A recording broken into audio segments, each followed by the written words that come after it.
मकर संक्रांति यानी वो दिन जब सूर्य देव मकर राशि में प्रवेश करते हैं।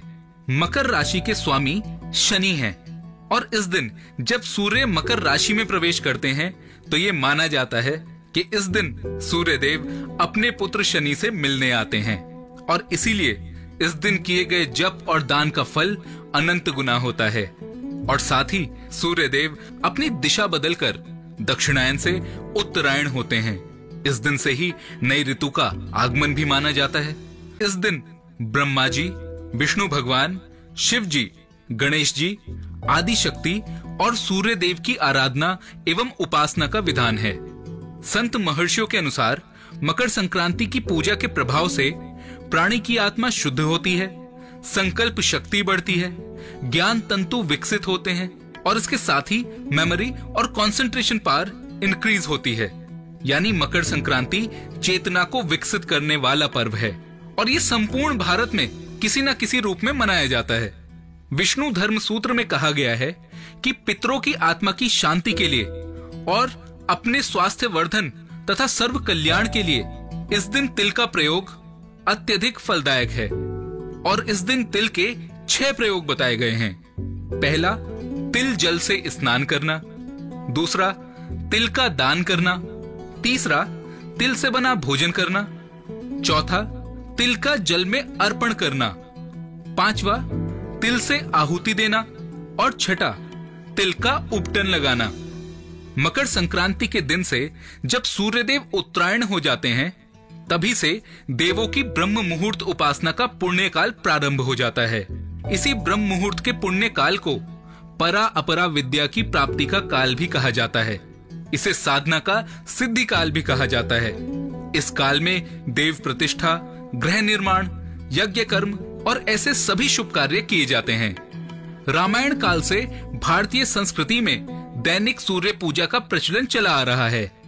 राम कथा में मर्यादा पुरुषोत्तम भगवान श्री राम द्वारा नित्य सूर्य पूजा का उल्लेख मिलता है।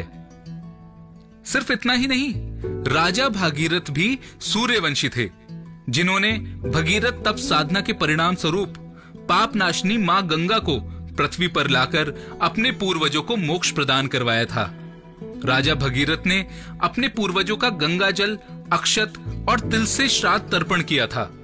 तभी से माघ मकर संक्रांति स्नान और मकर संक्रांति श्राद्ध तर्पण की प्रथा आज तक प्रचलित है। कपिल मुनि के आश्रम पर जिस दिन मां गंगे का पदार्पण हुआ था वो मकर संक्रांति का ही दिन था। पावन गंगा जल के स्पर्श मात्र से राजा भगीरथ के पूर्वजों को स्वर्ग की प्राप्ति हुई थी और कपिल मुनि ने वरदान देते हुए कहा था, मां गंगे त्रिकाल तक जन जन का पाप हरण करेंगी और भक्तजनों की 7 पीढ़ियों को मुक्ति एवं मोक्ष प्रदान करेंगी। आज के दिन गंगा जल का स्पर्श, गंगा जल ग्रहण करना, स्नान और दर्शन सभी पुण्यदायक फल प्रदान करते हैं। महाभारत काल में तो पितामह भीष्म ने सूर्य के उत्तरायण होने पर ही स्वेच्छा से शरीर का परित्याग किया था। उन्होंने शैया पर लेटे हुए मकर संक्रांति का इंतजार किया था ताकि उनका श्राद्ध संस्कार सूर्य की उत्तरायण गति में हो और इसीलिए आज तक पितरों की प्रसन्नता के लिए तिल अर्घ एवं जल तर्पण की प्रथा मकर संक्रांति के अवसर पर प्रचलित है। आइए अब आपको बताते हैं कि मकर संक्रांति पर आपको क्या दान करना चाहिए।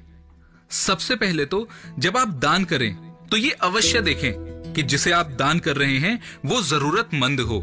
कई बार हम सब बाकी लोगों को देखते हुए किसी एक ही स्थान पर या एक ही मंदिर में जाकर दान कर देते हैं, लेकिन दान के लिए ये अत्यधिक जरूरी है कि वो उस तक पहुंचे जिसे उसकी सबसे ज्यादा जरूरत है और हम इस बात की कोशिश तो बिल्कुल कर ही सकते हैं।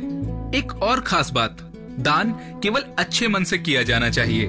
बिना मन के या किसी और को देखते हुए दान बिल्कुल ना करें क्योंकि उसका कोई फल प्राप्ति नहीं होता। मकर संक्रांति के दिन नमक, घी और अनाज का दान किया जा सकता है क्योंकि इसका महत्व बहुत ज्यादा होता है। शिव पुराण के अनुसार इस दिन नए वस्त्रों का दान भी किया जाना चाहिए। और हाँ, तिल और गुड़ ये तो सबसे ज्यादा इंपॉर्टेंट चीज है। इसका दान हम हमेशा से अपने बड़ों को भी मकर संक्रांति पर करते हुए देखते आए हैं, तो ये तो सबसे ज्यादा इंपॉर्टेंट है। एक बात और, आज के सोशल मीडिया के युग में अक्सर लोग दान करते हैं तो सेल्फीज ले लेते हैं और अपने सोशल मीडिया पे पोस्ट करते हैं। प्लीज ऐसा ना करें, क्योंकि जो भी दान किसी दिखावे या यश पाने के लिए किया गया हो, उसका फल कभी नहीं मिलता। और आप ऐसा बिल्कुल भी नहीं चाहेंगे कि आप दान करें और उसका फल आपको प्राप्त ना हो। और इतना इंपॉर्टेंट दिन यानी मकर संक्रांति के दिन किया हुआ दान भी आपके लिए किसी काम का ना रहे। इसलिए जो व्यक्ति दान करता है उसे भगवान दूसरों की मदद करने के योग्य बनाते हैं। तो जो भी चीज आप दान करें वो किसी जरूरतमंद को दान करें और कोशिश करें कि कोई पुरानी या बेकार चीज दान ना करें। तो मकर संक्रांति पर आपको क्या करना चाहिए ये तो मैंने आपको बता दिया। अब मैं आपको बताता हूँ कि इस दिन क्या क्या नहीं करना चाहिए। मकर संक्रांति प्रकृति के साथ जश्न मनाने का पर्व है, इसलिए इस दिन घर के अंदर या बाहर किसी भी पेड़ की काट छाट बिल्कुल नहीं करनी चाहिए। मकर संक्रांति के दिन किसी भी तरह का नशा करने से बचना चाहिए। इस दिन तिल या तिल से बना कोई भी व्यंजन अवश्य खाएं और खिचड़ी का सेवन बहुत अच्छी बात है। मकर संक्रांति के दिन अगर आपके घर पर कोई भी भिखारी, साधु या बुजुर्ग आए तो उसे खाली हाथ ना जाने दें। अपने सामर्थ्य के अनुसार उसे कुछ ना कुछ दान अवश्य करें। इस दिन लहसुन, प्याज और नॉनवेज का सेवन नहीं करना चाहिए। मकर संक्रांति का पर्व सादगी के साथ मनाना चाहिए और खाने में भी सात्विकता का पालन करना चाहिए।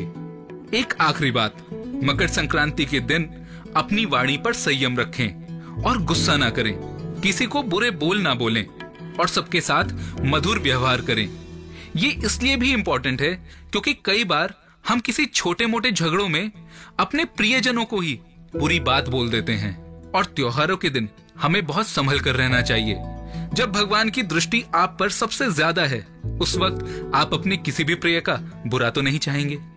तो इसलिए ऐसा बिल्कुल ना करें। भगवान से अपने और अपने प्रियजनों के लिए आशीर्वाद मांगे, कुछ बुरा नहीं। मकर संक्रांति की बहुत सारी शुभकामनाएं। मैं हूं हिमांशु शर्मा। जुड़े रहें theastrologic.com के साथ फेसबुक, इंस्टाग्राम और यूट्यूब पर। धन्यवाद।